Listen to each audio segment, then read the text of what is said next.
I think people don't realize, they think when they get a bottle of wine that it's just a singular thing. Man, talk about time. Time in the wine business is, I'll talk about wine for a moment, but in the context of what you're talking about with time, when you're tasting a bottle of wine, you're tasting a moment in time. It's a time You're capsule, going back to, if the wine's from 2018, you're tasting a wine that was made 4 years ago. And every moment from the moment it was made to the moment you're tasting it, it has never been the same. The moment you're tasting the wine, it's evolving in the moment. And in 10 minutes, it's going to taste differently. And so, time, coming back to philosophically, it isn't linear. Shit's about to go down. I'm feeling something in my spirit. Chats and Tats with Aaron Della Vedova. I don't know. I've had this thought on my mind lately, and I just want to get it off my chest and throw it out to everybody else. But I've had several people say this to me actually lately, that people are saying they think that time is well, we already know that time is malleable. Like, I'm not a scientist, but I've heard about how when you reach the speed of light, time changes. The idea that time itself is, stationary, I think is highly debatable. And as of late, I personally, and many of my friends that I hang out with are like, doesn't it feel like 24 hours isn't 24 hours anymore? Like, it literally it's feeling to me lately like 24 hours has become 20 hours or something. Like, I don't quite understand it. I'm even kind of writing down when I wake up and what I'm doing, because I can't figure out why I wake up and it's just like a blur. And then all of a sudden I'm it's nighttime, I'm going to bed. I'm like, where did that go? And there's some philosophical friends of mine who actually believe that there might be a mechanism in the universe that time actually isn't always the same. It can be faster or slower depending on what the stars and the moons and all these things are doing. And that might be true, but I think another thing I was really in a more practical way thinking about, like, what is different? Why do I feel this way now and I didn't feel this way, say, 20 years ago? Okay, let's do a little.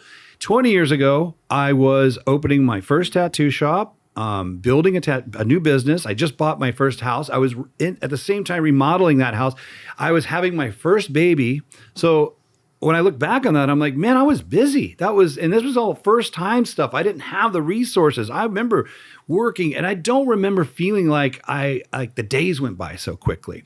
And then I started analyzing that, and I was like, well, what was my day like then? And I remember, literally, I might have had a flip phone. I think I did. But even a few years before that, I didn't even have a flip phone. So, work was get up, go out about your day, come home, push play on an answering machine. There might be 5, 8 messages. Half of them were personal. Maybe there was something to do with business. And that would be your work day. Other than that, no one could contact you. No one could reach out to you. No one could just call you or text you or shoot you a DM. And I think it could be, maybe the universe is speeding up. Maybe I'm getting older and that's what it feels like to get older. But I think a big part of it is our connectivity.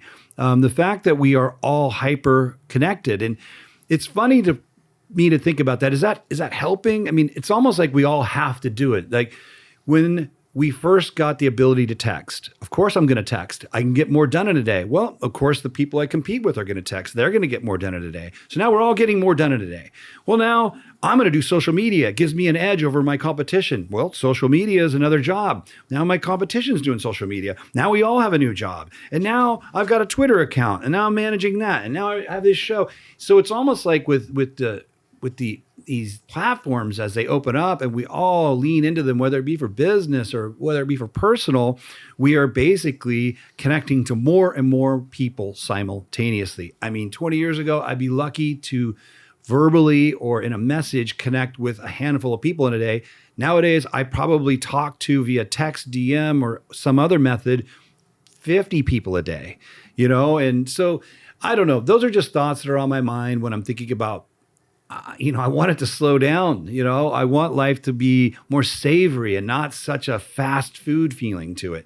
But I don't know quite how to make that happen. I'm working on it. So I thought I'd throw that out to my audience and see what your guys' thoughts were on that. I am stoked to announce that Solon Clothing is now a sponsor of the show. I've known Ryan and Jeremy for 20 plus years.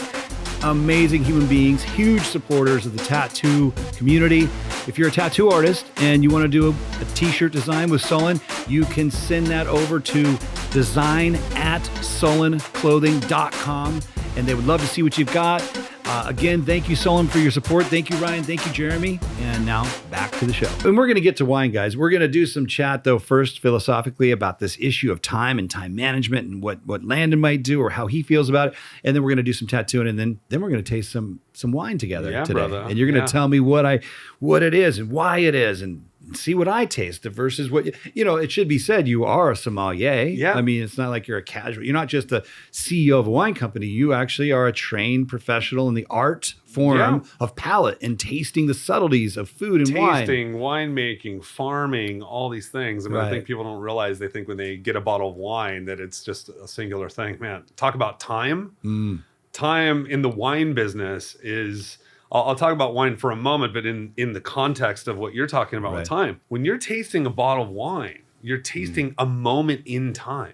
It's a time You're capsule, going back to, if the wine's from 2018, you're tasting a wine that was made 4 years ago. And every moment from the moment it was made to the moment you're tasting it, it has never been the same. The moment you're tasting the wine, it's evolving in the moment. And in 10 minutes, it's going to taste differently. And so...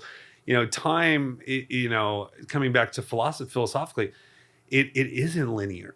Even how we measure time, and what's an hour? We invented an hour. Right. An hour here is not an hour on Mars. It's not an hour on, in another galaxy, because it's the amount of, time that the Earth is spinning, or a year is the Earth going around the sun, and all those particular pieces. And so it's an abstraction. We had to quantify it so that we could understand how to interact with time. True. But to be fair, a day on Earth, we call it 24 hours. You could call it, kalukakla, whatever. Give it whatever word you want. Yeah. But it's a fixed, if you make a thing that goes tick, tick, tick, tick, we know it ticks this many times when the sun goes up till it comes back again. And we know it's the same every day. So let's just work from that assumption. Every day, it's the same amount of time we all experience. You and I experience the same amount of time. And on that note, I spoke earlier about feeling like time has sped up. Do you feel that? Do your days feel shorter than when you were younger? Well, there's no question. I mean, think about this. If you were working in a field in the Middle Ages, you were toiling, you were kind of doing the same thing over and over and over again. I'm sure time felt slow at that point. You were getting a very limited amount of stimulus, and you were doing the same thing over and over again. And, probably at the end of the day, you felt like, God, today was a long day. Yeah. I felt it physically. I felt it emotionally. I felt the actual toil.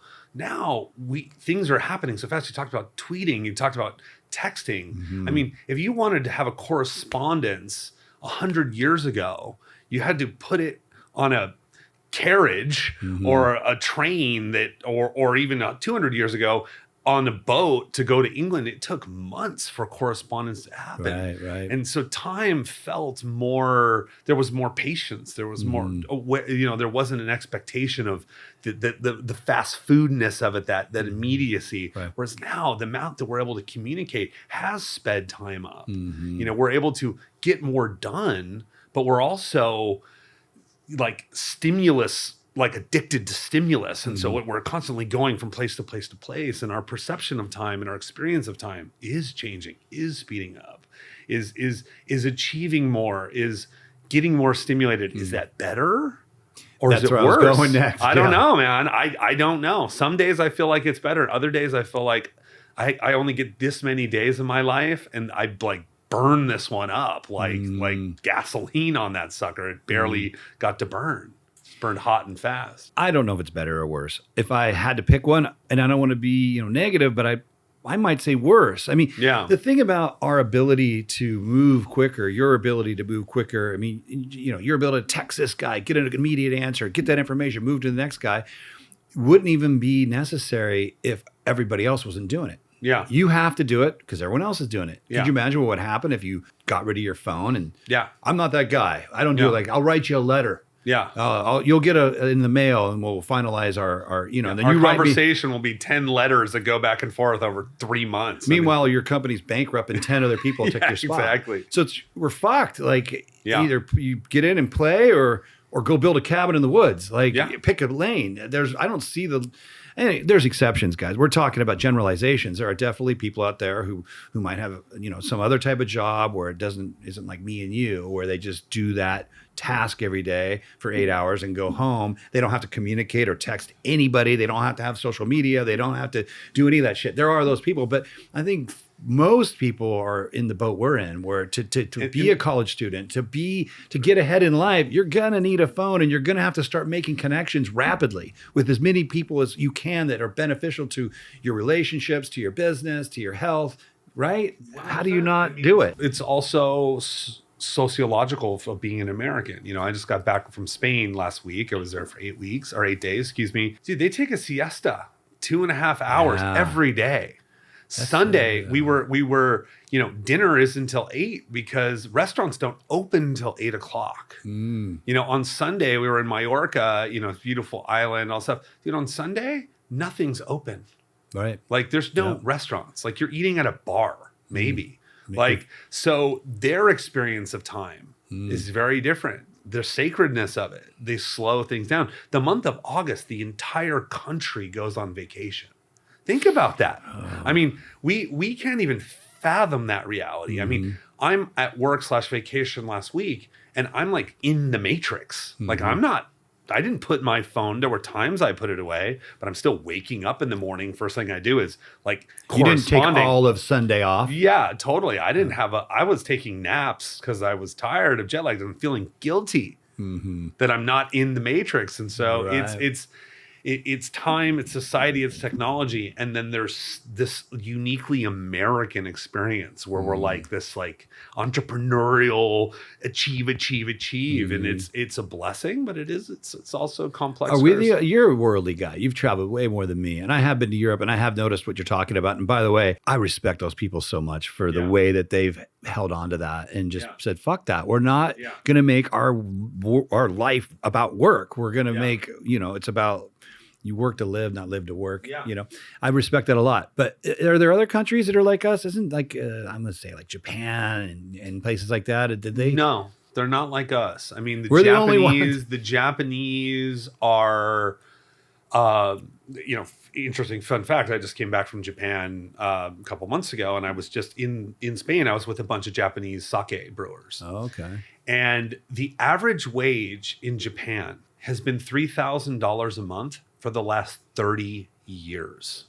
Now that's average. What's our average? Much more than that. But we've had growth. If you took whatever the number is, but the 30 fact it years stayed ago, the same. stayed the same. And I said, how is that? Like with inflation and stuff, how are people still surviving? They just don't. There's not like this desire to like raise the price on everything. Labor, like everybody in the society doesn't like the rents don't go up fast. The cost of things don't go fast. There's not this like consumer culture. So there's a slowness there, Yeah, you go to Japan and there's aspects of that where you're rushing around and getting on the tube and going on this and that. But there's, there is meditation. They walk around. There's gardens everywhere, like taking a walk every day, that type of movements and all this stuff. So they value that in a much different space. I mean, I'm trying to think like where else. I mean, England, UK, which is we're an Anglospheric country. Australia, because they're us basically, just living in different parts of the world. But even in Australia, they take 6 weeks of vacation per year. So I think America, I think because we're on top, we're the world's leader in X, Y, commerce, blah, blah, blah, blah, that we feel that like to stay on top, we have to keep making more, producing more, growing wealth, da. So I think we have houses and we have things, but there is this balance. I mean, my wife's a perfect example of she is sick in bed right now and she's like on the phone working. Because she's got like, and she's about to have a baby, you know what I mean? And so she's that in that, and that's part of her personality and the way she functions. And I battle it every day because I'm managing all these businesses and doing all these things. But like philosophically, I try to stay centered, stay grateful, stay present. And the more present I am, time slows down. Yeah, I was going to get to that. I agree. Yeah, I do the same thing. when I catch myself in the whirlwind of it going from text to text to meeting to this, and I just try to, I still have to make those texts. I still have to be at that meeting, but I can enjoy the drive to the meeting, the sip of coffee at the meeting. As soon as you're done with your text, you can take 5 seconds to pet my dog and maybe just look out the window, just grabbing a hold of the moment. Even when the moment is work, those are still moments. And you can go through them blindly thinking about, I'm just getting this done to get to the next thing. Yeah. Or you can be 100% involved with that text, 100% involved with the meeting, 100% involved with the drive to the airport. Yeah. You know what I mean? It's just, I guess it's a mindset more than it is changing what you had to do that day. If you come to like an Eastern philosophy perspective, the samurai in the Japanese believed in Bushido, which was like life in every breath. Mm-hmm. You know what I mean? If you're talking about, gurus from India and Eastern mystics, they would say that we're unconscious. And that's why the West, you mean? In the East, they would say in the West, we're unconscious. Mm-hmm. Because if we were conscious, we were aware, we were living, we would slow us down. Mm-hmm. We would feel more life.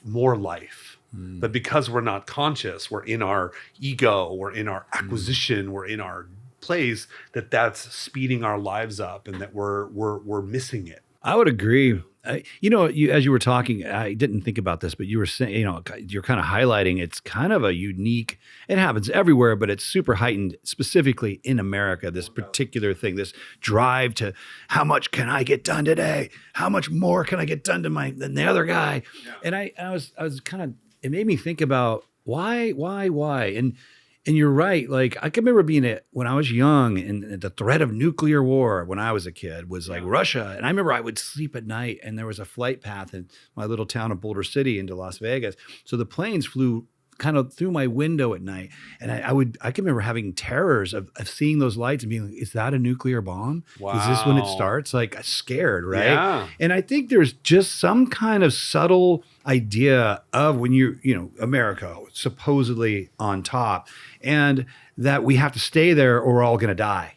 I don't think the citizens of Spain worry about the fact they don't have naval fleets big enough to conquer Russia. Yeah. They have, they literally, if you think about it, you want to be more worried about your personal safety. It would probably be more sketchy being in Turkey than it would be in America. Sure. They're right next to people that can fuck you up. Yeah. They're on the crossroads of the apocalypse between Russia, Middle Right. East, Europe. And yet they're still going to make time for their month off in August. Yeah. And they're still taking Sunday off. They're still taking their siestas. They're still not hyper driven to like, no, we need to make more money so we can be more protected. And in America, there does seem to be some subtle idea that we all have to drive super hard and accomplish more than the rest of the planet, or something bad will happen. Yeah. I'm now thinking more deeply about this, if you take Islam, they have Ramadan.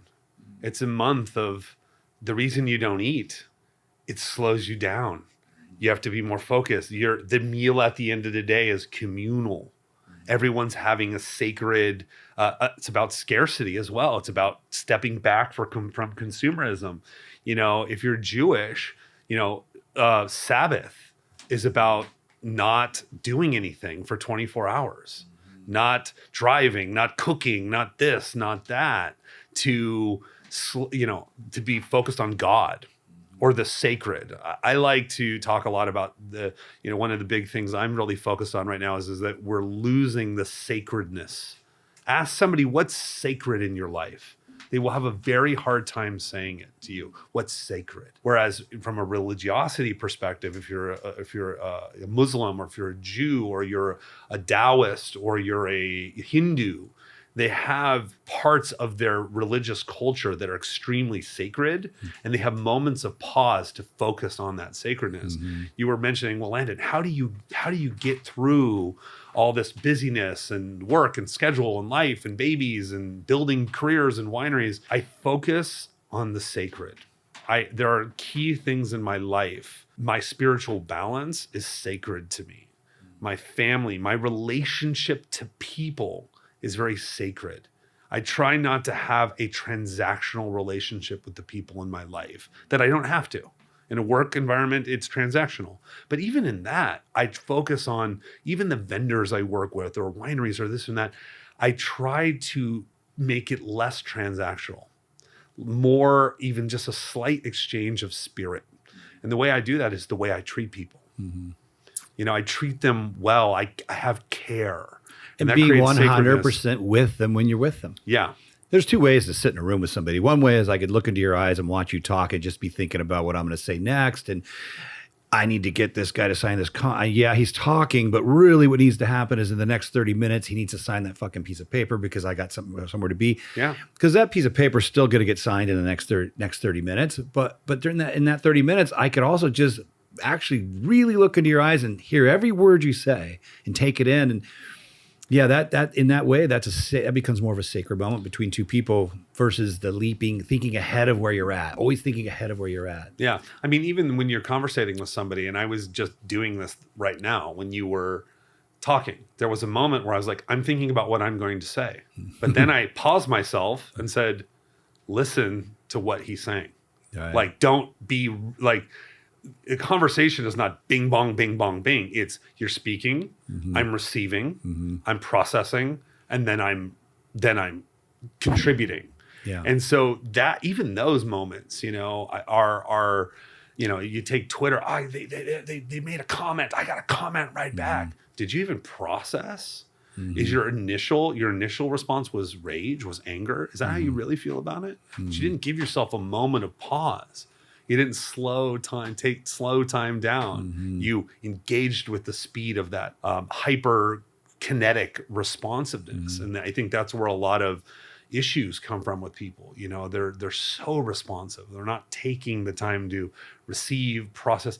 I mean, when I get in, you know, one of the things that's, I think, made my wife and I have a good relationship is I have to slow down.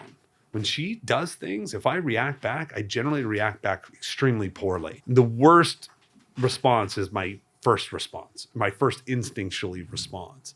If I take a moment, then I can really allow that to and I ask myself, am I really upset about that? Is this something I want to go to war with? And, you know, as opposed to going to war. Or even a deeper question. Yeah, I am upset. Why? Yeah. Why am I upset? You know, figuring out what button just got pushed and why is it there? I mean, it's so funny, the difference between being reactive and just observational. I'm reading Rick Rubin's new book. Oh, gosh, what's the name of it? Yeah, the art of creativity. I think it's something The like Creative Way, maybe. Something Forgive like that. me, Yeah. Rick. Sorry, Rick. I've been hearing a lot of people have recommended that book. So, Rick, you did something good, my brother. It's good. Yeah. And I'm only about a quarter way through, but he's really trying to talk to creatives in many ways, but all the things he's saying are so they apply to everybody. But, you know, he really reminded me of the art of being the observer, you know, and just being able to just listen to what's happening without reacting to it. Yeah. And your wife is kind of snapping at you for something. And there's two ways to go. One is just to, you know, react, which is, fuck you, I told you I was going to do it tomorrow, whatever the thing is. Yeah. The other way is just to kind of without judgment, just watch her do it and just be like, wow, that's interesting. Like you'd watch a butterfly fly around in the backyard. Just watch and listen and observe. And then, like you said, slowly take it in. And usually when you do that, you have the patience to do that. And obviously this is something you have to practice and get better at. You'll always usually arrive at a place of just patience. Usually some compassion is found, you know, some empathy, you know, sometimes you say nothing, you know, there's no reaction even needed, you know, and other times it's maybe, hey, everything okay? You seem upset today. Yeah. Is it something I've done? Oh my God, that whole day is going to go way different with that being said to your wife than, why are you bitching at me right now? I'm busy. How many times have you been with your wife and you've had a conversation with her? And I'm a fixer. So when they come to me with a problem, too, yeah. My first thing is 100%. I need to fix it. It's a And guy thing. your wife says to you, I don't need you to fix it. I need you to listen. Yeah. And you're like, oh no, that's not holding space. That's no. I'm fixing. Because I want this out. Yeah. I want to check this off my list. Women and the feminine energy is no. I need you to hold space. There's a great part in the movie White Men Can't Jump. the cinematic masterpiece of Wesley Snipes and Woody Harrelson. Okay. And there's a scene where Woody Harrelson's with Rosie Perez, and they're kind of like arguing a little bit. And she goes, "Baby," in her Puerto Rican accent, "Baby, can you give me some water?" He goes, "Yeah, let me get you some water." She brings him the water, and he brings her the water, and she goes, I didn't want the water. I wanted you to understand that I have thirst." And he goes, "What in the fuck? You asked for water. I gave you water." And he said, "You don't understand me, Billy." You know what I mean? And it's that perfectly illustrated a lot of our relationships with people, and how they're, our first instinct is to fix, or to change, or to remedy, as opposed to actually the answer is holding space so they can get that out. Yeah. All they're trying to do is get it out. A lot of times you don't have, the things you need to get out. You can't say it to your people at work. You can't say it to this guy. You can, your relationship, that's who you can say that stuff to. So it all builds up and dumps out on your partner at the end of the day. All these things it's funny because they can be applied to anything. We started off just talking about time and how to manage all this social media and all the things we do to be in business nowadays. But learning how to do all that better, it's going to be the same lessons that you learned to be a better husband, a better dad, a better human. Yeah. Well, and you talk about holding space is time. I'm giving you time. Right. Which is the most valuable pausing. asset. Yeah. I'm not activating. I'm pausing. I'm slowing time down so that I can be present for you there. I mean, I was married once before, and I was the king of not holding space. Mm-hmm. I was the king of fixing it. And I remember my ex-wife being like, "Dude, you just don't get it." And she was dead right. I didn't get it. You know what I mean? And, as you evolve as a human and as you grow and you read and you get more philosophical and more spiritual, you kind of like, oh, that's not like how I react with people, how I share space, how I, create spirit in my communications, like giving a drop of my own spirit.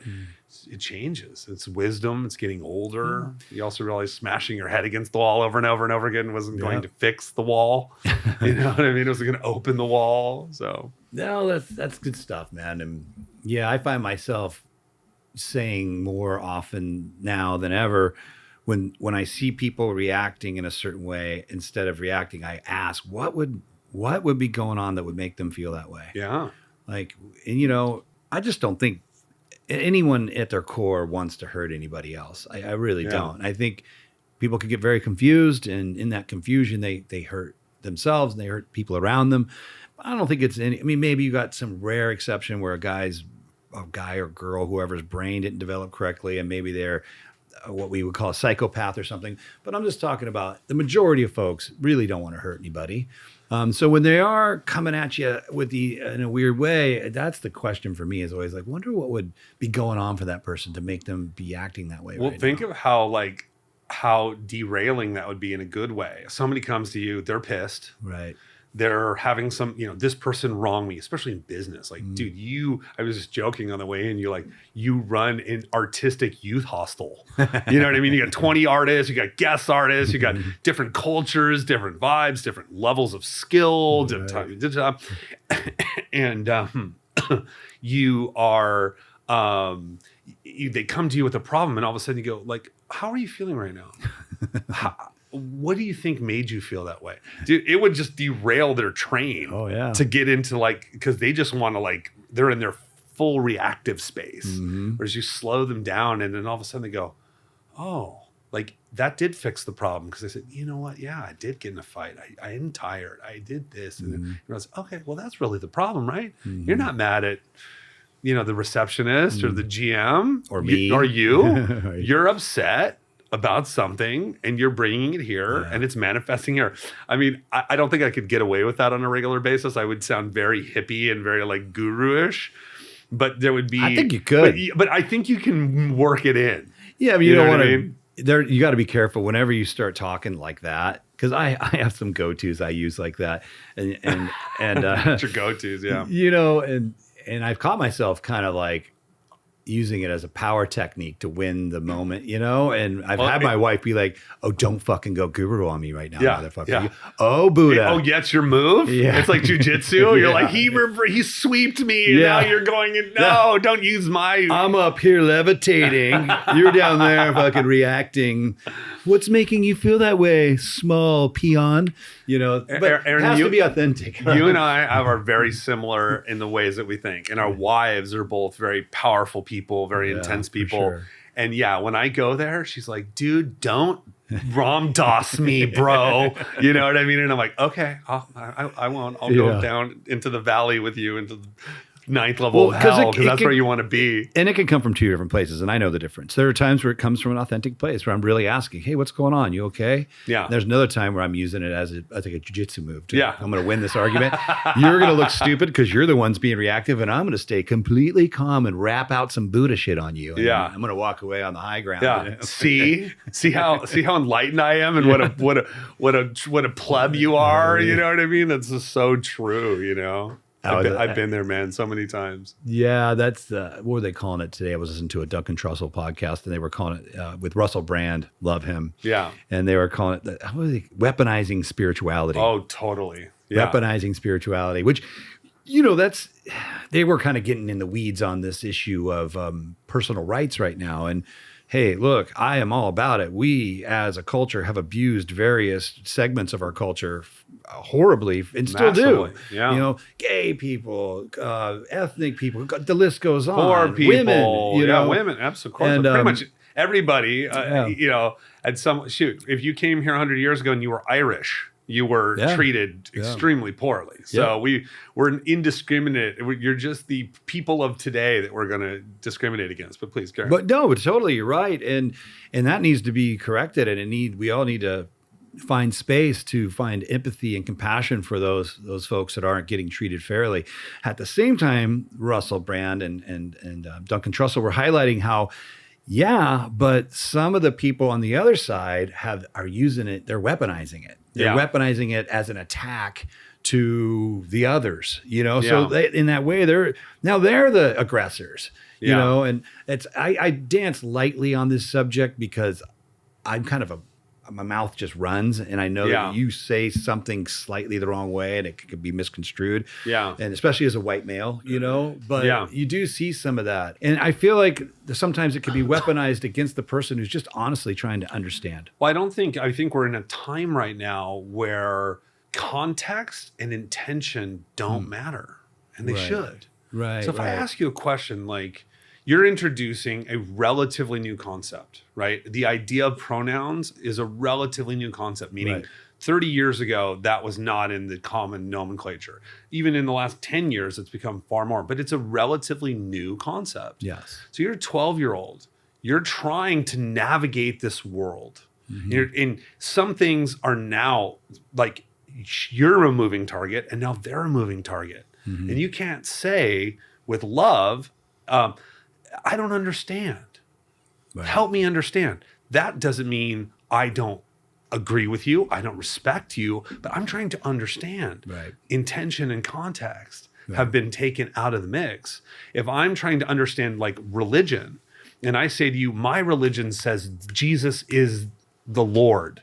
Allah is nothing, is not, we used to be able to have a debate. Well, in the Quran, it says this, and the Bible. Now that would be considered a hate speech by saying Jesus is asking a question. By asking a question. And I think that a lot of people that are talking, like a Russell Brand. I mean, Russell Brand is basically a Hindu or a Buddhist. I mean, he's he last year he had Under the Skin podcast where basically all he talked about was meditation and spirituality. Now he's moving into kind of understanding how we're interacting with people. We have to be able to ask questions and with an open heart but be able to ask the question and not get in trouble for asking the question. Because what will really happen is we won't ask the question and we'll just have our opinion and it'll be buried down. Yeah. And that's more dangerous because it never gets resolved. That's where resentment builds. And, I'd be fascinated. And I'm sure as I'm about to have a child, this is even in 10 years from now or 12 years from now going to be even more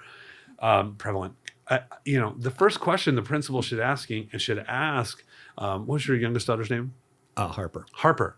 Harper, what were your intentions? What were you trying to get? Were you asking with curiosity? Were you asking why? As opposed to probably what they're going to do is say, these are not appropriate questions for school. And that's bad. That's petrifying, because you're closing down that desire to find knowledge and find truth and to find connectivity. And you're right. And I think it's where the question comes from. Is it coming from, an honest curiosity, or is it coming from, I'm gonna craft a question that's gonna make this person feel stupid? A gotcha, or whatever. Yeah. Right. I mean, I love to talk. I love to debate. I love to talk about politics. I grew up in my household. There were the rules where you don't talk about, in mixed company, you never talk about religion and politics. Right. I love to talk about those things. Now we need to be talking about those things. Yeah. But there's not a safe place. Wouldn't it be great if we could have a place where we went to? We almost need this. This campus, this room, this building is a judgment-free zone. All questions are on the table here. All discussions. And you can't retaliate. You can't record it and cancel me. You can't make me lose my job. You can't have my daughter, is in detention. You know what I mean? We need those forums and formats, places to be able to talk, or we're never going to get over these things. We're just going to get more and more tribal. Yeah. And that's where we're heading now, is this massive tribal environment. We just dealt with this 2 years ago. It was bad for us. Yeah. And we're seeing it now in sex, religion, education, even socialism versus capitalism are becoming these hyper intense tribal things. And the more that happens, the less connected we are to one another. I think it is happening. I also think it's amplified, and it looks bigger than it might actually be. Oh, for sure. Okay, because it leads, right? Yeah. Yeah, and exactly. And I think that amplification ignites people that otherwise might not have even gotten ignited, because people start thinking there's this like huge movement out there of people that hate these types of people. And the reality is it might not be as big of a movement as you think. It's just that's what's online. And then you get into the weird algorithms. And if you have typed in once in your life something about who hates this type of population, well, now the algorithm knows that's a point of interest to you. So now you're getting specially funnelized media to you that supports that question. And so it builds, and 5 years goes by and you're like militant, you're ready to go like do crazy shit to other people. And I do my best to really talk about these types of things everywhere I go. And I know I'm in a bubble, and I have my community, and I'm not I'm not out in the whole world talking to every culture, but I have a really hard time finding people that aren't extremely reasonable about all this stuff. I have a really hard time to find anyone who's just really like, no, fuck you. How dare you ask that question?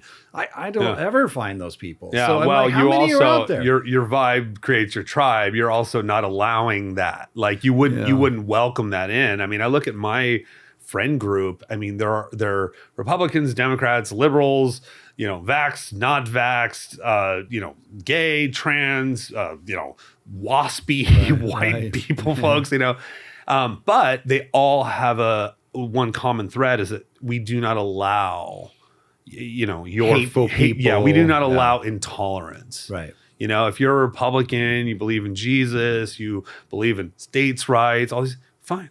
We respect that. We have that conversation. I heard you. Yeah. And you're not allowed to then, call me a moron for believing in socialism and X and Y or whatever. And I think that openness or that willingness is a common theme in my friendship circle. And it sounds like the same. Like if you brought somebody in that was like that, you would cut that limb off.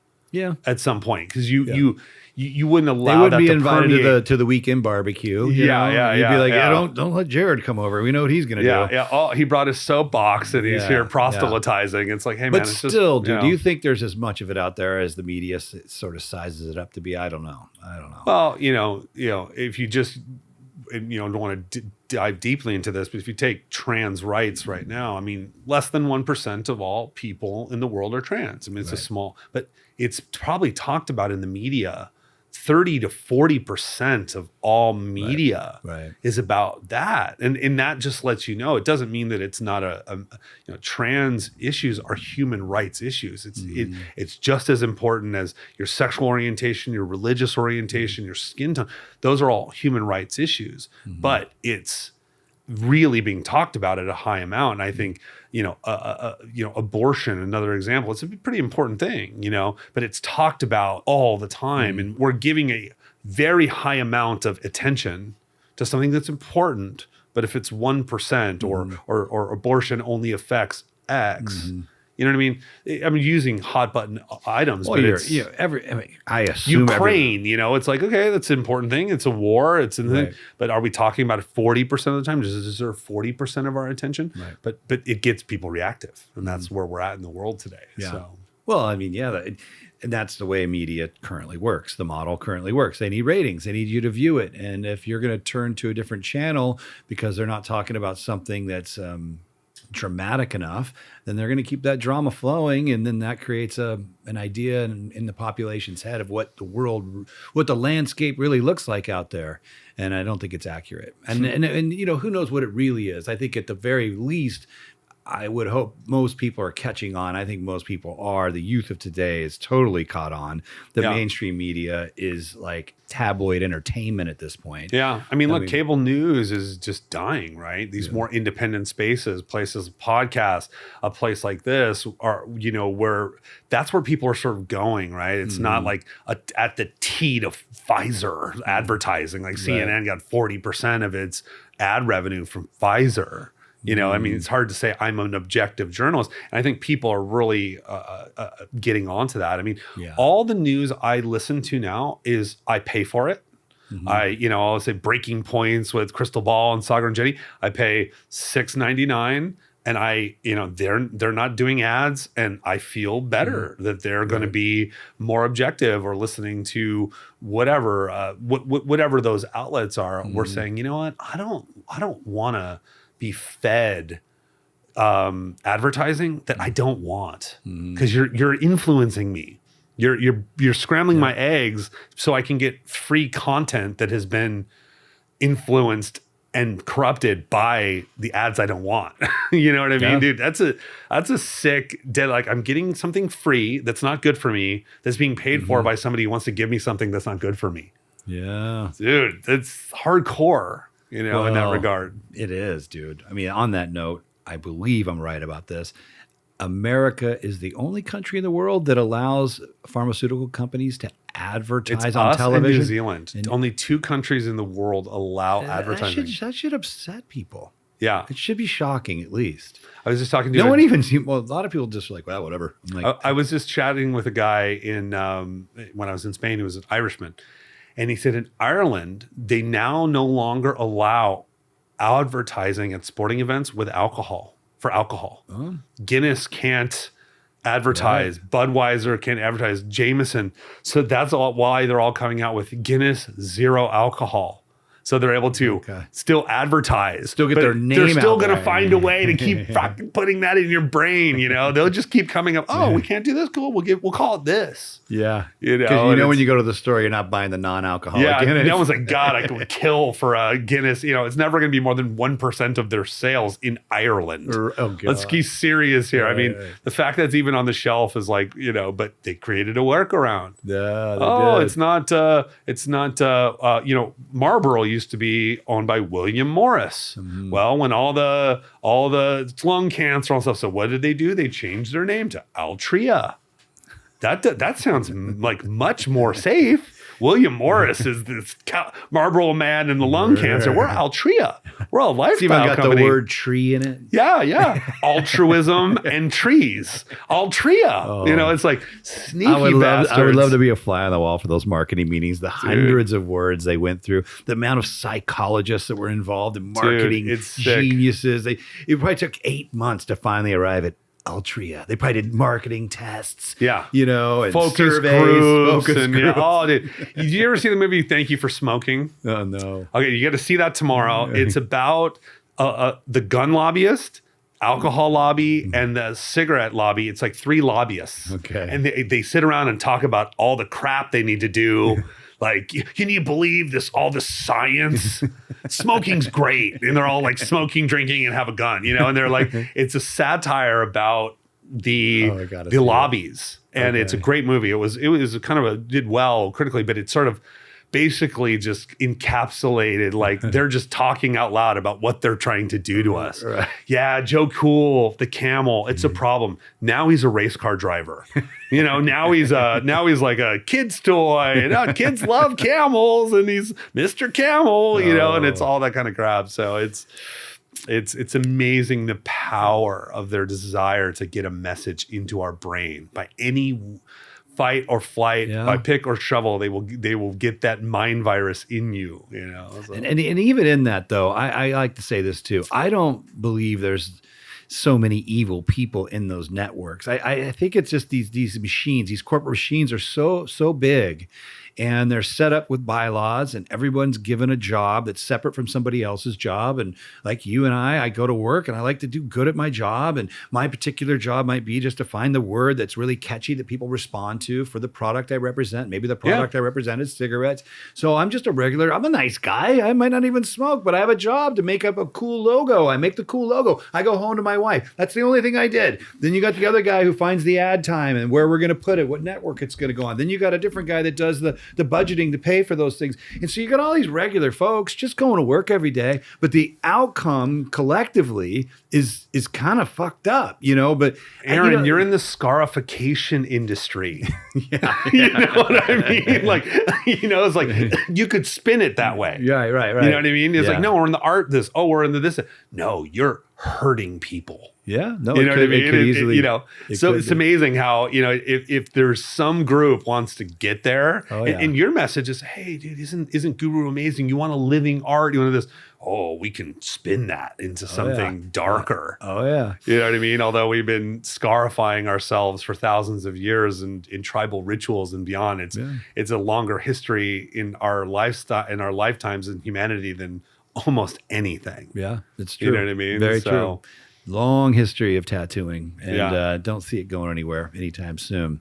And not if you've got anything to say about it. You'll keep rolling in there, man. I think I'm safe. I'm 30 years in, and I don't see the ride stopping in my time frame. When I walk into Guru, man, I do feel like it's a sacred place. Oh, I mean, I feel that way. You've done a beautiful job of making it feel that way, but you want to talk about a place where ideas are completely welcome. This is a house of ideas. Yeah. I may see a tattoo that, biomech tattoo. I may think that's not for me, but it's welcome here. It's welcome in the art community. It's you're doing some kind of crazy sacred geometry. Cool. It's great. Like, welcome here. Like, and if anything, you strive. I know in talking to you about a lot of the new artists that you have coming in, you're striving to get as much diversity and range of 100%. Art as possible. It's not like we only do traditional Sailor Jerry tattoos here down by the wharf. Like, there's a place and time for those places, and they exist, and God bless those. But that's not what you're doing here. You're like, let's keep bringing in new blood, new energy, new art, and like evolve the discipline. The artistic 100%. Discipline. And there were just people around me that seemed to be subscribed to the status quo. They were just going to go to this college and do that job because that's what culture was telling them. And a lot of those people seemed really resistant to being open-minded to different lifestyles and different, I was a punk rock kid. I like punk rock music. I had a mohawk, a crown. Yeah. I was just expressing myself. And then, you got the jocks that pushed me into the fucking lockers. And I remember just thinking, well, fuck, I don't want to be like you. Like, why are you hating on me for expressing myself? Yeah. So to me, tattooing was really a place to go for all the people that ever felt that way. Yeah. The people that got judged and pushed for being a nerd, or I didn't see the cool guy part of it as much. Yeah. I saw it as a place to go to where that community would be all the rejects of society that got pushed down and were never allowed to their voices were never heard. And then the way to show you were part of that community was to get tattooed. And in a lot of ways, it has been that way. But within that culture, I found out very quickly when I got in there was those same same folks are in there. Those bullies that pushed me into the locker were in the tattoo game. Yeah. And they were like, no, this is a tattoo and that shit you're getting fucking stupid. Yeah. And everyone had to wear Dickies with, this type of shoes. And I'm like, Chucks, Dickies, wife beater. Like we wear all that. uniforms at the tattoo shop. I just got out of the military. I don't want to wear a uniform anymore. I walk in fucking a pink sweatsuit and they're just like, what the fuck's up with this guy? Yeah. And I'm like, I thought we were all doing the do anything you want thing, right? We can all do whatever we want. And honestly, this shop is a lot like that. And I think the industry itself has definitely gone that way big time. 1,000%. Big time. But it was just funny to me that it seemed like that free space 30 years ago that kind of wasn't. I mean, when I lived on my own since I was 16. I won't go down this road, but my first tattoo I got when I was 16. Mm-hmm. And it was a declaration of independence. Yeah. I am my own man. I make my own fucking decisions. And this is in my high school, nobody one other guy had a tattoo. I get a freaking big old bicep tattoo, and that was a fuck you to everybody. Clearly, that long ago, that was huge, and it was intentional. Mm-hmm. You know what I mean? I mean, now people are getting their first tattoo on their face. They're getting like the job stopper. Their first two tattoos are like fist tattoos or like a giant neck tattoo. They're trying to. Their reason is the same as yours. Yeah, exactly. They're like, okay, like having sleeves, like you and I having sleeves is like not that big of a deal anymore. You had sleeves down to your wrists 20 years ago. That was hardcore. You're in a punk band, you're a tattooer, you're a mechanic. Those were basically the like three things that you kind of did. Or you were a gangster or something. You weren't the CEO of one of the highest end wineries in the world. The owner of my company, Jason, the winemaker, he was the one that got me to take my sleeves down. I had them like up to here. And I go, yeah, I'm thinking about getting some sleeves. He goes, yeah, absolutely. And I go, why? And he goes, oh, that way no one will ever hire you again. Like you'll be stuck here. That's quote unquote. And within 2 years, I had my sleeves.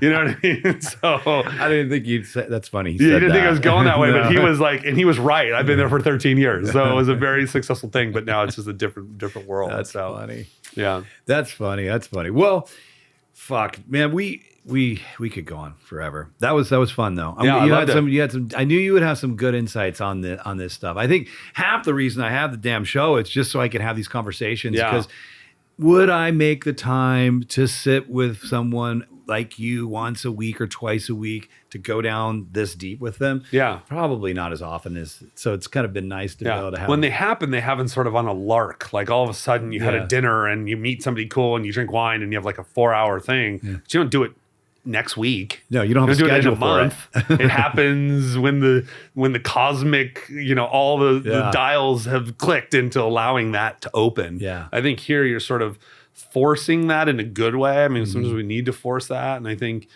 there's something about, I think why podcasting has become so interesting, especially as many of them become more long form. Dude, it's an hour and a half of like, we got to talk or this podcast is going to suck. We better like flow and ping pong it back and forth. And I think there's a wonderful, that's a wonderful thing. I mean, whether a podcast, I think why a lot of people are doing podcasting, very few of them are like monetarily successful, but maybe it does give you an hour a week or 2 hours a week to just like for their own therapy almost just barf it out, just to get it out. And you know what? That's a win, man. And the net positive effect of all these alternative media outlets, podcasts being a huge one. You could go into YouTube to some degree and some other platforms that are showing up. God, I gotta believe it's going to be massively positive for culture. I think it's already has been, and the more that like bravo, like. I also think the fact that, we're living in a world of Twitter of 140 or 280 characters. It's like, dude, that's a quick thing. Like an hour of talking about something. Like let's you can't get into shit in 20 minutes. Like really, you got to kind of like peel the onion. Right. And that takes time and it takes patience and it takes a willingness. And I think the slowing down, like coming back to time, proper wrap up to time. It's like, take the time. Listen to these things, absorb them. Sometimes I'll listen to a podcast 2 or 3 times. If they're talking of like sometimes they're going over my head and I need to come back, and like, oh, okay, this section I need to pay more attention to. That's how you learn. That's how you absorb. That's how you evolve is a willingness to dig back in and give that time and give that to slow down, so. Yeah. And in that weird way, the thing we started this conversation off talking about phones and this access to media and, all that social media and everything, and how it, may have not the most positive effects on our lives at times, but yet it's the same mechanism that's creating this platform today. Yeah. So, I don't know. I have a gut feeling shit. This is the way culture's going. We have evolved to the place where we have laser beams and internet and phones, and it ain't going. We aren't reversing this. Yeah. And I have hope that I think what's emerging out of our connectivity is stuff like what we're doing today and what other podcasts are doing, where these conversations are happening, and that I think it'll win. I think good will overcome evil in the end on that one. Well, I would say this: what's the difference between medicine and poison? Application and dose. Yeah. Okay. Right? Same with social media, same with podcasting.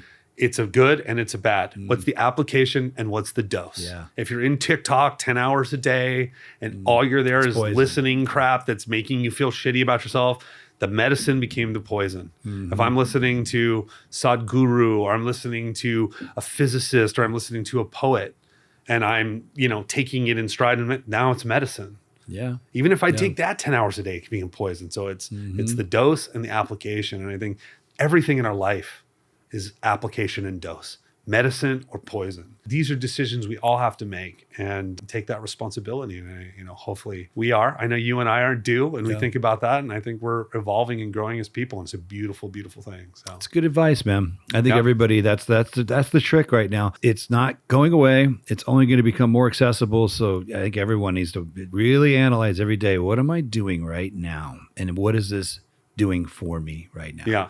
And you're right. There are huge benefits to this stuff. And you just got to be careful out there. Be careful out there, Be kids. careful out there, kids.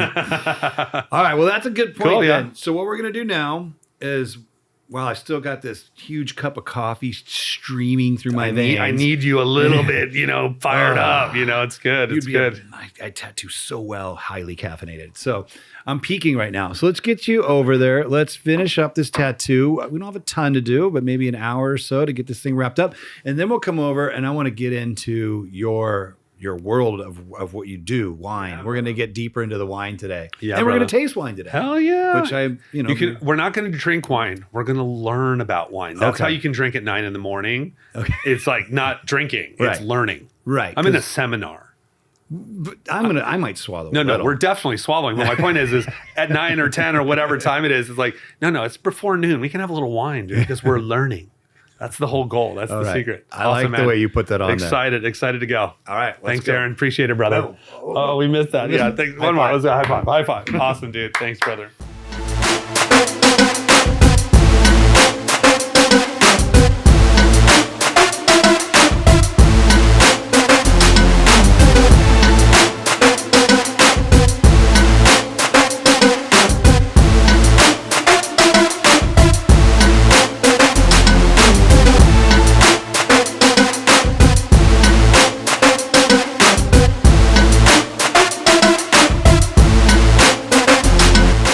Welcome back. Landon, how was that, buddy? That was like tantric. I came out of a trance and I'm like a new person now. I'm not behind the knee there. Oh yeah. The behind the knee, that was, kind of the BDSM portion of the tantric portion. There's pleasure and also pain at a part. But yeah, it was great. It was fantastic. I mean, the outcome was fantastic, but it's also, I had sort of mentioned to you that I was like done with tattooing. I've done a lot of tattooing. I was done. And this definitely sort of brought me back into sort of the mental space of it and really enjoying sort of that journey. And then that makes you appreciate the work too. I mean, a little bit of that sort of uncomfortableness with have you there. There's a buzz. Cool. There's a buzz that comes with when you get done getting tattooed for a couple hours or 3 hours or 10 hours, whatever it is. Yeah. There's an endorphin-y kind of thing. 100%. I forget about it too because I don't get tattooed as much as I used to. I got tattooed recently. And every time I do it, I'm like, I feel fucking good. It's kind of like a drug, and they've proven this. It's endorphins that we don't release in our current culture because we're not out chasing lions and running from enemies from a nearby camp anymore. We live sedentary lives. Our adrenal glands rarely kick into action, and tattooing releases a lot of very healthy hormones that make you feel good. Yeah, no, and I totally feel that. Like, I feel pretty darn serene right now. I'm kind of like gliding. I'm like the jellyfish in the ocean, just kind of flowing, which is a blessing, This was fun when we were tattooing. You were like, when I come back, maybe we bring a couple of wines. We do a little wine tasting. Yeah, So I for think sure. you've really opened me up to a lot of ideas and thoughts about wine that I didn't have prior to this. And I'm sure a lot of people feel the same way. So more of this to come, more tattooing, more talk of wine, and more creating together. We have to get you to that the bullshittable Yeah. level to be able to get by on wine, like promised blind me wine that. tasting. Oh, dude, you're going like young Padawan on your way to Jedi, Jedi of wine bullshitting. We're going to get you there, brother. I can't wait to For sure. bullshit my first group of wine snobs. Oh, yes. Get that swirl right. Get the wrist going. It's not this. It's this. Yeah, okay. I noticed that right away. That's it. See, It's I was like- doing this. Yeah, this is like amateur shit. You don't beat it like this. You got to have a flow. Okay, you know what I mean. This is key here to get the energy flowing. We'll wizard. get you right, brother. We'll get you right. Well, man, I want to say a toast to making a new friend. You're an amazing, funny dude. Showing me about wine. Let me do a beautiful tattoo and more to come. I feel so blessed. Thank you, Yeah. brother. Appreciate it. Until Cheers. next time.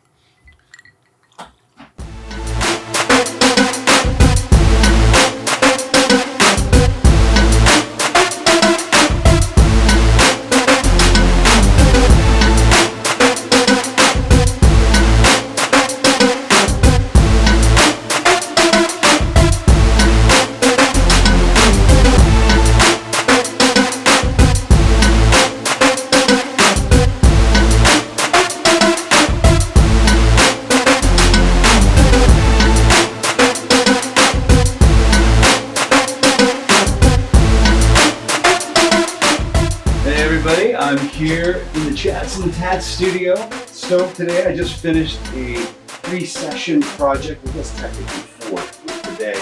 On my good buddy Landon. What's up? Yeah, brother.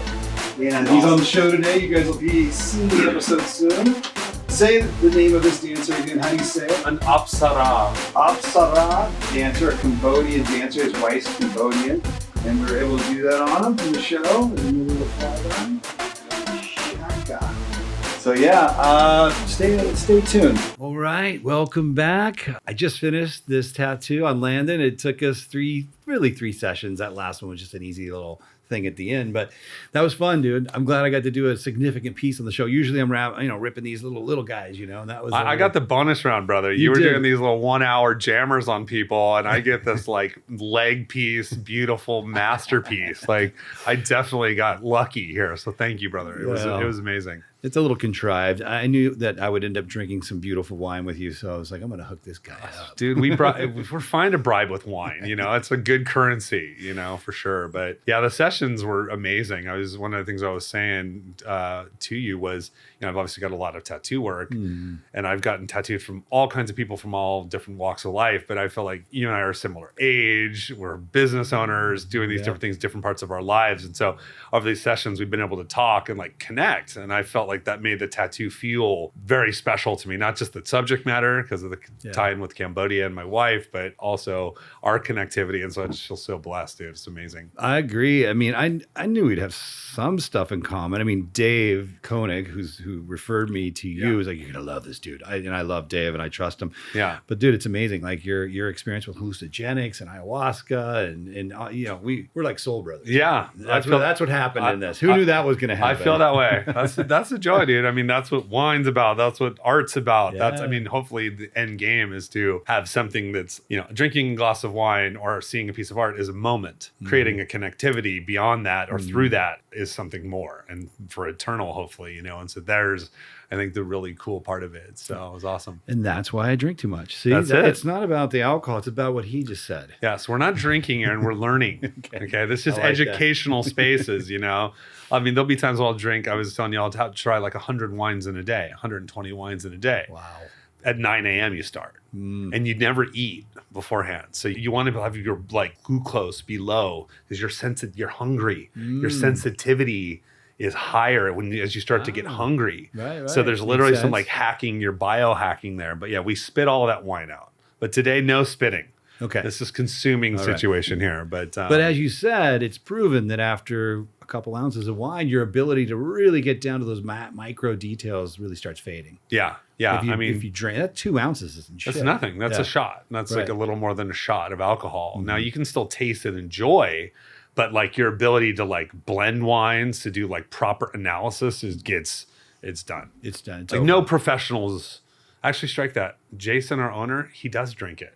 He's the only guy I know that drinks it. I mean, very tiny amounts, macro amounts, but he's a freak in any way. So the freak, it's no surprise. Like he's also breaking all the rules. Right. It's no surprise there, but Well, and he's also winning. I mean, like I think you had told me 100 Acre Wine is the overarching brand of all the different wineries Yeah. you guys command. And Jason is the owner, and he is a bit of a savant in the industry. One of the facts I think you told me that, winemakers struggle their whole career sometimes, quote these numbers if I'm wrong, Yeah. but to get a wine that even scores on a 1 to 100 scale over 95 is, Yeah. you get a couple of those in your career, and that's like a huge achievement. Serious, And yeah. Jason's gotten 40 of them. yeah, we got 42 100-point scorers. That's more than like the next 2-3 guys combined. Wow. And for a guy who's completely untested and uneducated, like he's self-taught, he didn't go to winemaking school. It is sort of that like eccentric, artistic, iconoclast. Like he's just a paradox, enigma in a lot of ways. So it's cool. It's never a dull moment working with him. I'll You bet. know, if you're gonna do anything, like in the end, you want to work with the best. Yeah. He's a complex dude, but in the end, it's like I'm inspired by it every day. So we're not trying 100 Acre Wines today, though. Okay. We've tried some stuff. I have. By the way, you know, that bottle you gave me, the Wraith, I think Yeah. it was called. Yeah. Wow. yeah, Wow. And I had a couple drinks before that. I probably shouldn't have done that. Damn it. it's all right. It was still- It's strong enough to be able to get there. That was good. But yeah, we obviously I'm in the wine business, been doing that for now 23 years. And, we first met, had wine that night and tasted some really cool stuff. And you told me what you were into. And then I brought you some wines. What I thought I was into. Yeah, then I brought you some wines last time. The Malvasia Bianca from Paul Lotto. Shout out to Paul, who's one of my idol in winemaking. I brought you a bottle of Corvina from Allegrini. That's the Love- stuff from the dried grapes, right? Yeah, from the dry grapes Yep. from Italy. And Super good. kind of zooming in. And so when we wanted to do the tasting with you, I thought it would be a little like too self-promotional to bring my wine. So I thought, you know what, I'm going to bring you some wines that are different, that are kind of unique, that your audience could acquire and kind of find and, kind of just take you through. We'll taste a few wines. I'll give you a couple tricks of the trade. And right. then when we Do zoom it. this out, we'll drink these bottles and we won't share with anybody. You know what I mean? As like proper scallywag pirates do, We'll go from the learning to the drinking. I was So hoping you'd say that. cool. Well, the first wine we're going to try is from France. So Okay. this is from Burgundy.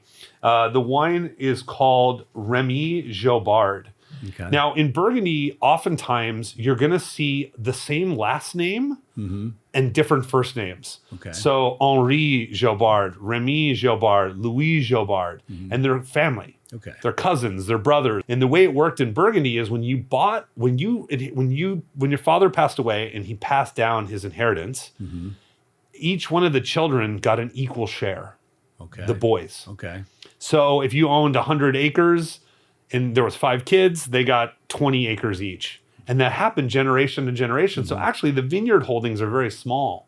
Right. Whereas in Bordeaux, only the first son got everything. So you'll see this names over and over and over again. So it is a sign of quality, but they're not exactly the same. Remy is different than Henri, than Louis. They may have different parcels, but it is a sign that the main vineyards were good. Right. They generally, it's not like the middle son got the crap. Right, You know, right. generally speaking, they try to be as equitable as they can with regard to the wines. Now in Burgundy, Burgundy is in the eastern side of France. So like Dijon, where the mustard comes from, Right. it's like around that area, Okay. south of that. And almost all the wine, if it says Burgundy, Burgundy is the area. So in France, they're named after the place Right. they're from. So Burgundy is a place. It's like a county. And within that, there's all these different villages. And in Burgundy, if it's a red Burgundy, it's a Pinot Noir Okay. every time. Okay. If it's a white Burgundy, it's 99% Chardonnay. Okay. So those are like kind of what's the grape, doesn't matter which town, and there's different aspects of the regions and the soils that make them different. This wine though, so this word Bourgogne means Burgundy. So that's there in French, it's Bourgogne. Okay. But this is a grape called Aligotay. And so Aligotay is probably maybe less than half of 1% of all the, I'll give you a little more, brother. That's not enough for a proper learning. Aligotay is a very rare grape in Burgundy. So I could have brought you a French Burgundy white. There was a Chardonnay, but I want to show you that sometimes these little tiny little grapes that are kind of like, this is, the winemakers used to not sell this. They would grow it and drink it themselves. Okay. Like this would be their little wine. Because in Burgundy, like the Chardonnay is the queen and the Pinot Noir is the king. This was like the bastard. Right. But in reality, now over the last 10, 15 years, some of these producers have started, dude, this Aligotay is amazing. Someone should have figured this out. And so now they're starting to like give it a lot of love. So from an Aligotay that used to be like a wine just for their family, this is like one of the very best Aligotays. And Aligotay is got a really pretty aromatics, right? It's going to have like a lot of white flower. It's going to have a lot of stone fruits. And by stone fruits, we mean like anything with a pit. So like apricots and things like that. I can smell apricot 100%. Yeah. And then it's going to have a really steely stones. Like it's going to taste like you were like licked a stone. And so, you know, one of the things, well, let's taste it because it's nothing's worse than talking about it while you're just holding it. I'm like, let's get high on our own supply here. So first one, cheers, brother. Cheers.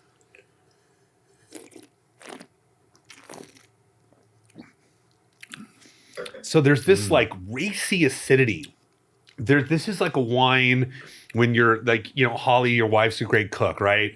You got the charcuterie out, you've got olives, you've got cheeses, you've got like, imagine you've got like a rich, creamy cheese, kind of coating your mouth like a triple cream.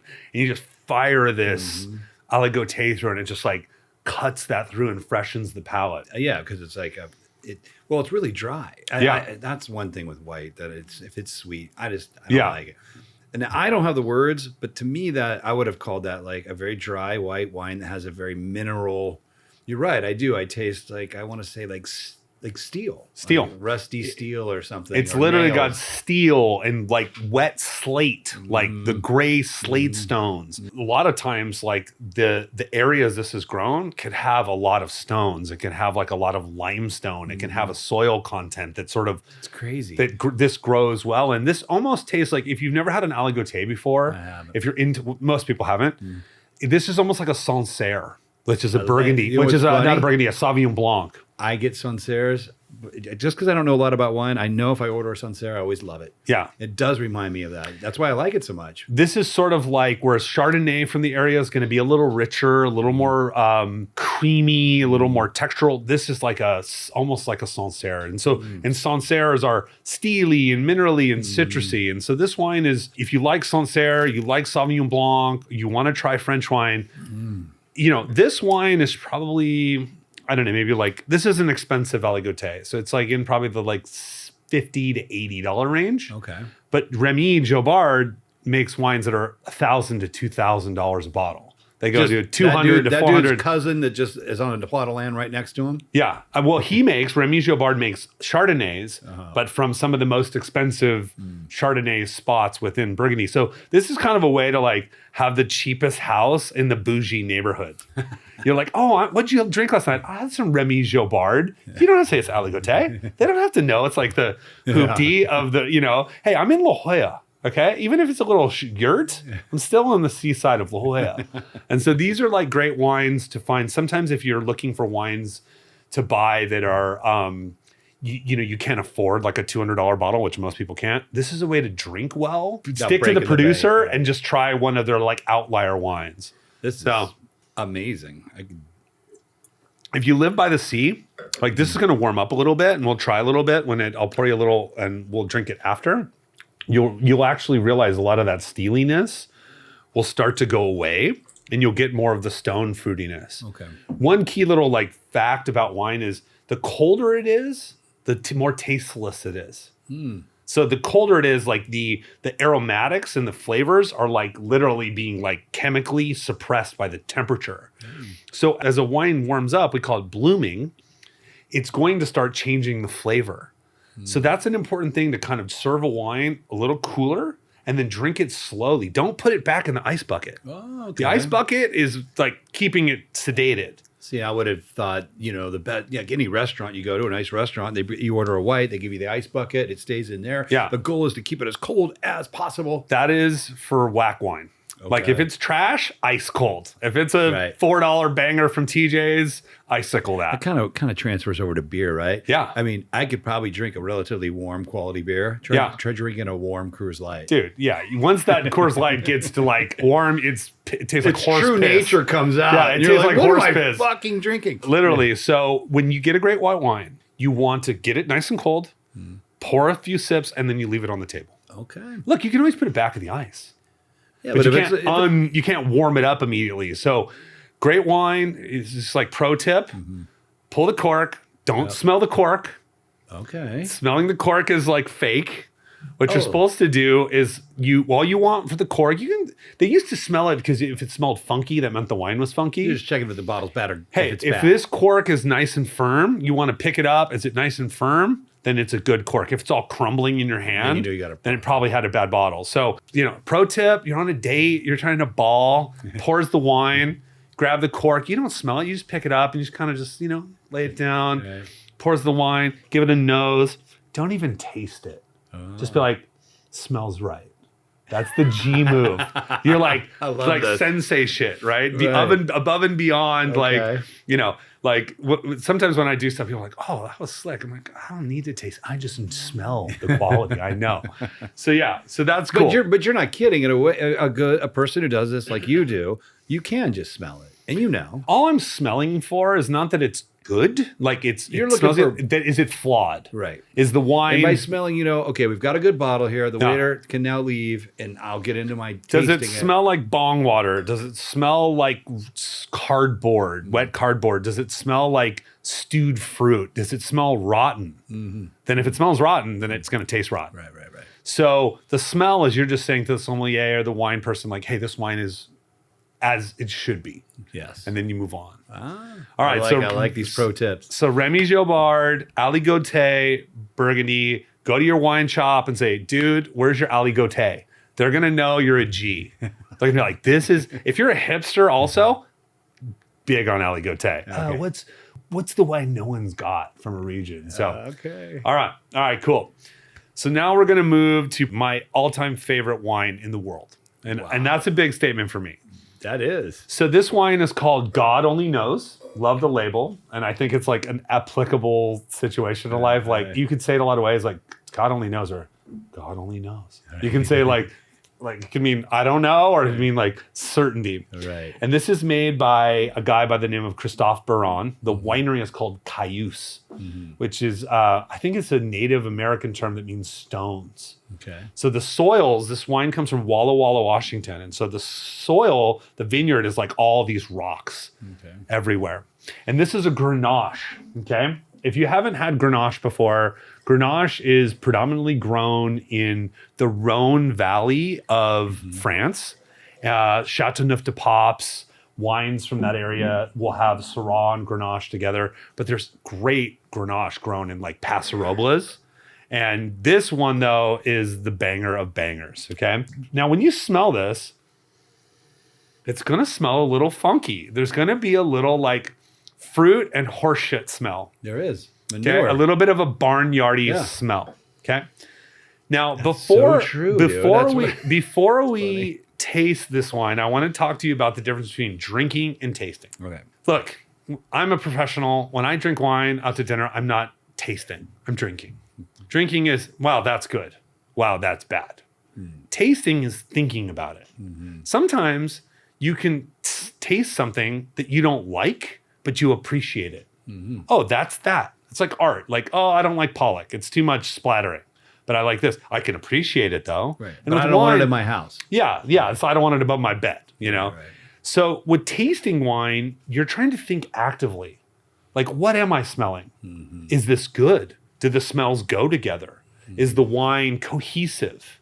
Does it have a beginning, middle, and an end? It's a more active measure. When I first got into wine, the way they would teach you was you go to the farmer's market and you eat everything raw. When was the last time you had a raw radish without hummus or ranch on it? Right. When was the time you had microgreens and you just ate them raw?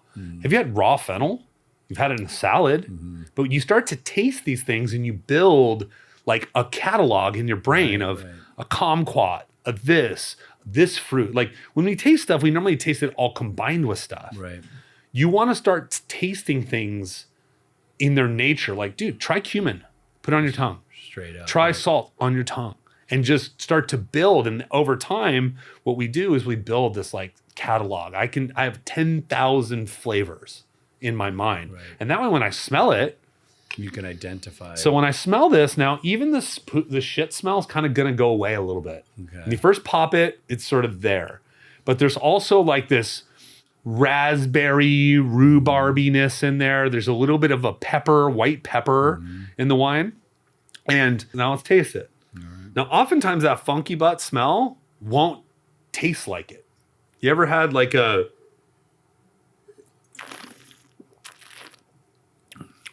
You ever had a like a wash rind cheese? It's different. I've never had a wine quite like that. Have you ever had a wash rind cheese, like a stinky cheese? Yes. So the stinky, when you taste them, though, they don't taste stinky. They taste creamy. Right. But when but you smell them. that nose, it's like... It doesn't taste like that manure smell. Yeah. But it is, I'll use the word, it's got a bitterness to it. Yeah. There's a little bit of... Sour, bitter kind of. Yeah. There's like a sourness to the wine. Like we would call it like a tartness. Maybe that's the word I was trying to. Because I know you're not, I don't think that's a good word to use. Sour isn't bad, but I mean, tart is like a cranberry is tart. Yeah. So it has a part of the fruit is also the tart. Now, this wine is definitely on the funkier side. This is a wine that you would have with food, okay, for the most part. Now, the more we swirl this wine, it's going to open up, and that, so fact check here. So for swirling, if you want to swirl, like you saw me do this, right? Right. This is dangerous for a newbie. Okay. Because you're going to do what you're doing, which is this. Or Or you're going to get pumped, and you're going to wear it. The table swirl is the G move. Okay? Yeah, I was already going to spill the damn thing. This is way easier. Just swirl here, nice and controlled, feeling right. Know you need to be. Just a nice 2-finger little, just a nice little vibe. Don't grip it like a... Yeah, this is not a chalice. This isn't your dong. You know, choke that sucker. Treat it like a lady. You know what I mean? 2-finger move here, okay? I'm so glad I'm learning this. Yeah. So this wine, so Cayuse, the guy actually kind of why I don't know that it necessarily smells like this, but part of the reason I think it has that sort of barnyardiness is that he does all of his farming like he had no electricity. All the plow work is done with horses, done with big like Clydesdale horses and a man with a 2-person plow team. Are you alluding that the horse shit, manure all that goes that, into dude. the soil? It's composting. That's where we're picking it up? A little. There can be some of that, but it's basically he's using nature. The horse shit is like composting. Right. Then the horse comes and steps in and it like grinds it into the soil, and it creates like a microbiome. You know, I don't think it's the reason it smells like this one smells a little more horse shit. The French would call it barnyard is the term they would use, but other vintages not. But this is part of the way that he takes care of the soil. It's got the horse shit, and then the horses are basically like compressing the dirt and also aerating. So it's a really, really interesting. So this dude's an old school guy. If you go on Cayuse website right now and you try to get on the website to buy wine, it's a 6 to 10 year waiting list for wine. It's one of the most difficult wines to buy. People listening are not going to get this bottle. This one you're not going to get. You're going to have a hard time. Like I struggle to buy 3 bottles a year of this wine. And you have the connections. Yeah. Now you're smelling this, you're like, dude, this isn't probably a wine I'm just going to drink on my patio. But if we get some your wife's cooking, roasted chicken, morel mushrooms, get like a stewed rabbit or an ossobuco, all this barnyard will then turn into fruit. And it's going to start to like metamorphosize with the wine itself. And so, see, for me, it's already starting to blow off. So as it's getting air and as it's warming up, it's starting to change. The fruit's changing. The aromatics are changing. It's softening a little bit. I've never had a red wine quite like that. Yeah. I like it, by the way. Yeah. It doesn't, I want to refer or remember. This is not for like, this is like black belt shit. I You don't just like that. go into Right. this. Like if you go buy this bottle and you're not that into wine, you're going on a date, you know, if say you're the woman, you're taking the man on the date and you're buying the wine. They'll be like, dude, this is ninja level. You got to like work your way up to this. Well, that's what happens with art. It's just like music. When you listen, you know, people listen to tons of music. They're always listening to very avant-garde stuff. Yeah. You know, because your tastes, you want unique things. You want novelty. You want something you haven't heard before. When I was young, you said you were a punk. I was a punk. Yeah. We love punk. You didn't have to be a good musician to like punk. It was easy to understand, and it was about rage. It was about emotion and anger. Yep. Now I'm like, I don't listen to punk anymore. Like I listen to more like, I'm listening to like indie music, a singer-songwriter. Maybe I'm listening to, I still like some hard music, but like I don't want the rage anymore. Now I'm like evolving, and wine's like that. You kind of like gateway drug. Right. Like you don't just go to the top of the mountain. You have to work your way up. And, you know, with wine, it's a lot like that as well. And so probably like my third and probably final pro tip, when I buy wine, I rarely buy the same thing twice. To me, it's about finding new wine. There's 500,000 wines You don't out there. find the one you like and And then get just 10 like cases bang of it out. Right. No, maybe you have a few of those. You know, it's old Right. standby. Like, dude, I know I need a hit, and this is the wine. But find a great wine shop, not a grocery store. Right. These wines are not at grocery stores, not at Costco. Not to say they don't have good wine there, but go to a wine shop, and let me tell you that like guy or gal behind the counter has tried all these wines. And just tell them, hey, I want to try something new. Here's my budget. I got $20. You don't spend $500, $20. But they're going to take your 10, 15, but they're going to take you to an area to try wine that you've never had before. They're going to say, man, Burgundy, it's too expensive. It's not in your budget. But Aligotay, maybe this will fit. Or maybe this wine from Argentina is going to fit. And so wine is about the adventure. Try new things. So what's the worst case scenario? You spent $20 and you drank it and you didn't love it. Move on. Right. Same with food. And so, you know, that's what I would say. I find wines that the salesperson is excited about, because if they're excited, you're going to be excited. Don't get stuck in your ways and continue to keep trying new things. Wow. I've never had a Grenache, I don't think. Well, there you go. Yeah. Well, maybe a Cheers, little brother. cheers. Yeah, man. Cheers. Thank you for this unbelievable journey, Aaron. It's been such a blessing to get this Apsara tattoo representing my wife's Cambodian culture, the chance to get to know you, to connect with you, to get to know your family.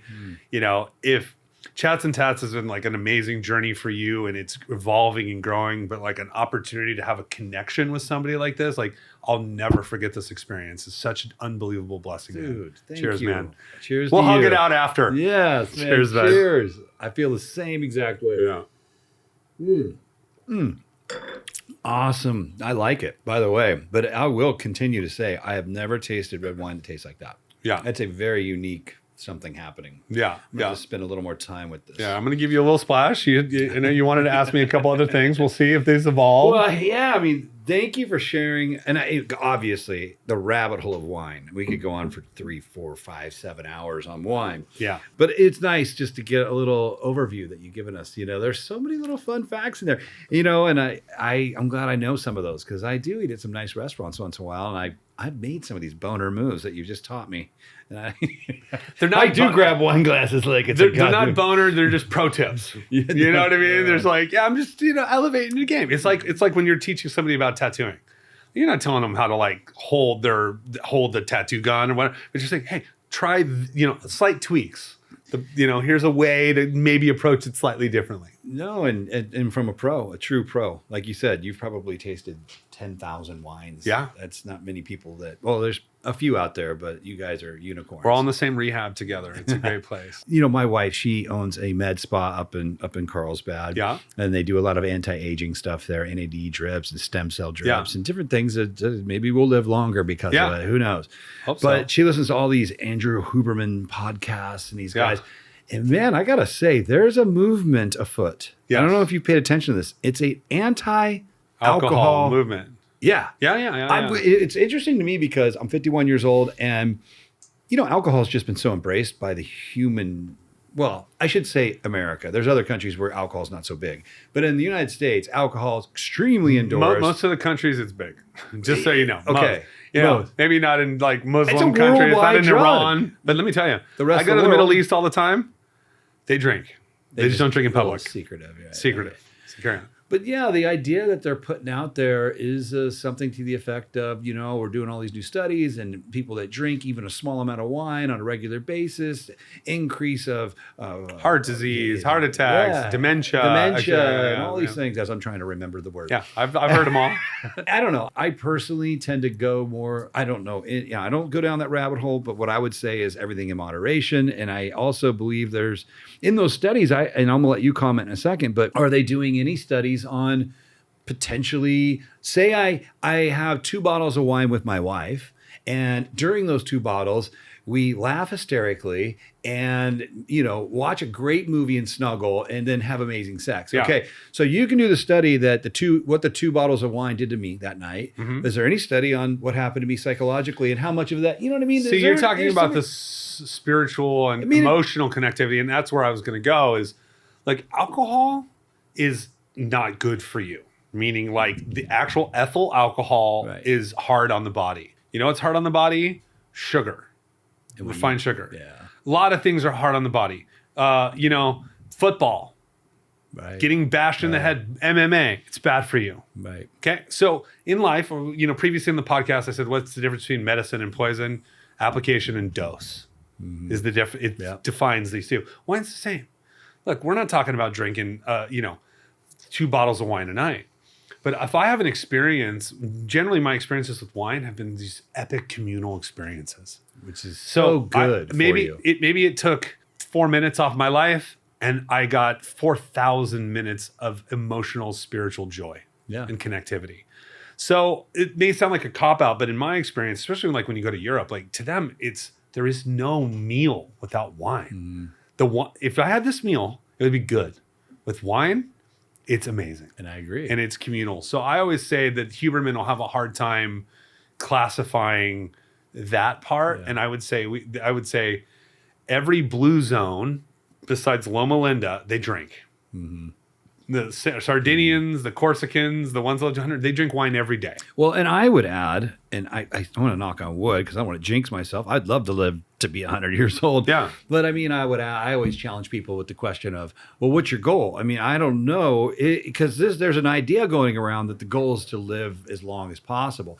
And I agree. I'd like to live long, but you'd like to live fully. Yeah. A richness I'm in not your going to years. say that's the only goal. I mean, we're trying to have, it's like you said, like, should you stop skydiving? You love skydiving. Yeah. Well, maybe you should because you could die. Well, no, you can't stop doing some of the things that bring you joy in life. Just because look, if you could live 20 more years, but you had to be bedridden, you wouldn't live 20 more years. Right.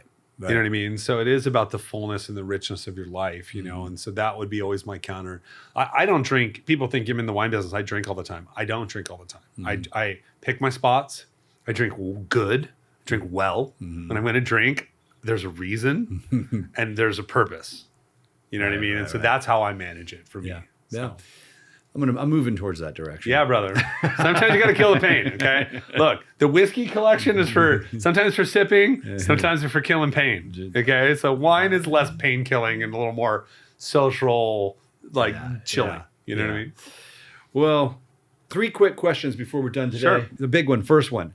Obviously, you would agree the world is in some kind of big change. Yeah. Change is afoot. Paradigm shift. Yes. For sure. Do you believe, because a lot of people will say we're going off a cliff right now. Yeah. We are in the final phases of empire, and they've got historical data to back that up. And others would say we're on the edge of a breakthrough, a new paradigm of existence, one that's a little more enlightened. Sure. If you had to place a bet, which side of that fence you think we'll end up on as a species in the next 100 years? Oh, I'm always breakthrough. I think every fall of every empire led to a renaissance. Mm-hmm. So yeah, maybe we got to go hit the fucking wall, got to hit the iceberg, and we evolve into a new thing in a new place. I mean, you take England; they used to be the largest superpower in the world. They're not. They're still cool.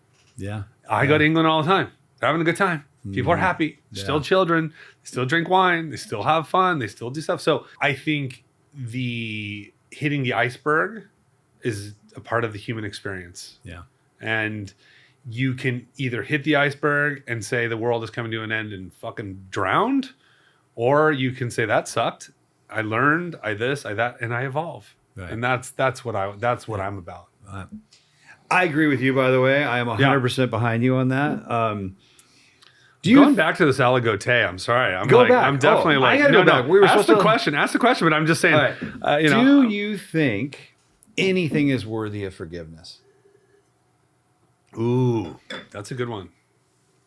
Now, this is a tough one because a caveat might need to be laid out there. I mean, you haven't had your child murdered by someone. Or there are things. I mean, I think the first thing you go to is like, you molested children. Right. Nah, you just pop them in the head right in the parking lot right there. Well, you're talking Like- about the consequence for the crime. That's Yeah. different than forgiveness. Oof. Yeah, I don't know. I would agree that is a- consequences exist. I believe in the animal kingdom. I- If a wolf tears apart a baby wolf, the pack kills the wolf. I mean, I don't know if they do it out of anger. I think they do it Yeah. out of just sustainability. Yeah. I would say, as far as like, before we go to the like morbid like darkness, Right. I think absolution, forgiveness, and growth is critical.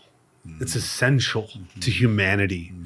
Dude, I have done fucked up things. And I believe today I'm a better man, a better human, and a contributor to society. And if I wasn't given forgiveness and grace and mercy, I would not be here today. Or you would be here And I'd doing be worse yeah. shit. Yeah. I would say the three most amazing people in my life were the most effed up, drug using, addict, nightmare, robbing candy from babies. And today they are the most glorious, magical, deep, caring people.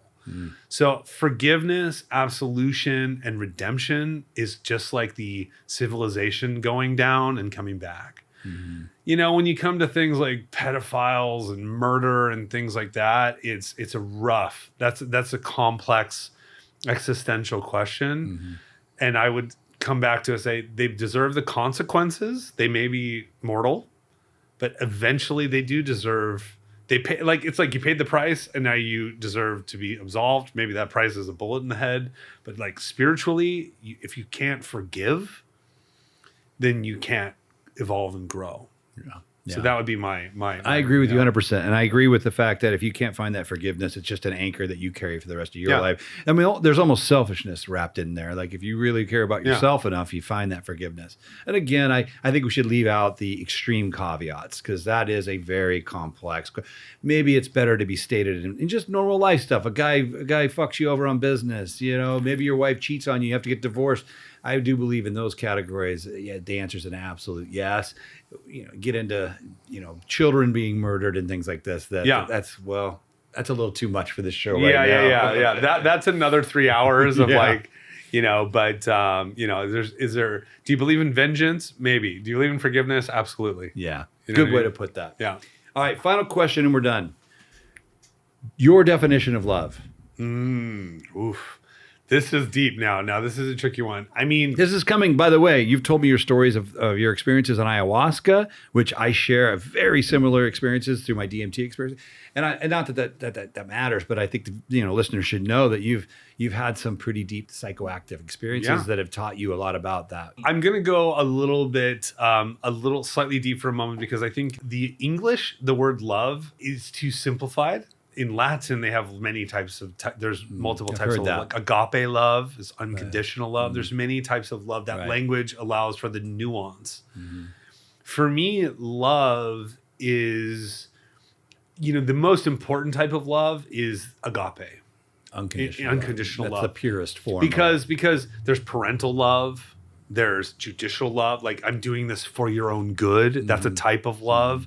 There's a time and a place for that. But like, unconditional love is the most important type of love, but it requires something that very few people have, and that's the love of yourself. It's true. The definition of love cannot happen, or you cannot practice it until you come to terms with loving yourself truly and unconditionally. Until you give yourself agape love, you cannot give it to a child, a friend, a mentor, or a family member. So my definition of love is the first step, which is unconditional love of yourself. It's accepting who you are, accepting your faults. You're too heavy. You're too this. You're too skinny. You're too rich. You're too poor. You're too vain. All that crap. Box that up and look in the mirror and say, I love myself unconditionally, and now I'm able to give love to somebody else. So that would be my answer. Well, I think you nailed it. I would have. Stick the landing. Stick it. Yeah, I tried. You did. And I think that's 100% true. 100% true. You cannot give what you do not have. Yeah. And that journey towards self-love is a journey of enlightenment. No doubt, to get to man. the point where you can look in the mirror and say that authentically, Yeah. you're going to do some work. I don't know of anyone. You get the trauma and then you somehow have to unwind that and find that love again. It's a beautiful way that the human experience operates. But I think you nailed it, dude. Life, death, rebirth. Life, death, rebirth. That's it, right? I think so. That's where we're at, man. Yeah. All right. Awesome, dude. Thank you so much for your insights, for your friendship, for the wine, for everything. And I know this isn't the end. We'll be hanging out again soon. I was going to say, the next podcast will be in your dining room with your wife cooking, with my wife, with wine, and long, deep conversations. And with none of it will be recorded. Yes, exactly. No evidence, so we can really say how we feel, man. Cheers, man. Cheers. Thank you, Aaron. Oh, I'll go with this one. Cheers, man. I'll go with the good Cheers to one. tats Cheers. and chats and tats, man. To the future, brother. Thank you, Landon. So real quick, where can people find you? And any obviously 100 Acre Wine is your company that you, Yeah. Check us out on Instagram. We're just getting started on Instagram with our new project at Fortunate Son Wines, plural.com. Okay. Check out our other project at summerdreamswines.com. Okay. We have new websites launching, fusions of art, culture, and people. We don't do things the natural, the boring way. And 100acre.com. You'll come check it out, but you won't see anything. We have no websites, no social media, because we're just kind of like playing aloof. We're cool. Too cool for school. And check out my Instagram at Landon_100acre.com to see my travels, wine, my future child, my wife, and beyond. And come on the journey with me, man. We'd love to see you, and I'll see you on your journey. 100%. And I will join you on that journey. And I think a lot of people listening will as well. So thank you again. And all you people watching today, thank you for tuning in. Every Wednesday, we drop a new episode. Check it out. Thank you so much for all the love, support, subscriptions, comments. Keep them coming. And we'll keep this thing going. Until then, take care. Awesome, Peace out. man. Cheers.